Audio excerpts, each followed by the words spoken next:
Hello everyone, welcome back to my channel. এই যে ননদের ছেলের আইবুড়ো ভাতের আয়োজন করেছি। এই যে গলদা চিংড়ি বড় বড় দেখতেই পাচ্ছ, আর এই যে তার ডাঁড়গুলো রেখে দিয়েছি। এই যে বড় বড় পাবদা মাছ, তার সাথে আরও রয়েছে এই যে কাতলা মাছের মাথা। এই মাথা দিয়ে মুগ ডাল দিয়ে হবে। এই ছোটো চিংড়ি, সেটাও হবে মালাইকারি। এই যে মাছের ডিম, ওটাও ডিমের বড়া হবে। কাতলা মাছের দই কাতলা হবে। এই যে গলদা চিংড়ি ভালো করে মাখিয়ে নিচ্ছি। এই যে চিংড়ি মাছের মালাইকারি হবে, বড় ছোট মিলিয়ে।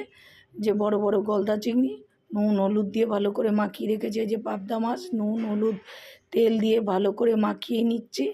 এটা সর্ষে পোস্ত দুধ দিয়ে হবে। পাবদা মাছ সর্ষে পোস্ত দুধ দিয়ে ভালো করে হবে। এর সাথে মাটনও ছিল, কিন্তু মাটনটা দেখাতে পারিনি তাড়াহুড়োয়। এই যে মাছের ডিমের বড়া করেছিলাম। এই যে 5 রকম ভাজা আছে, মাছ ভাজাও সঙ্গে দিয়েছি, আর ফুলকপি ভাজা। Bye bye.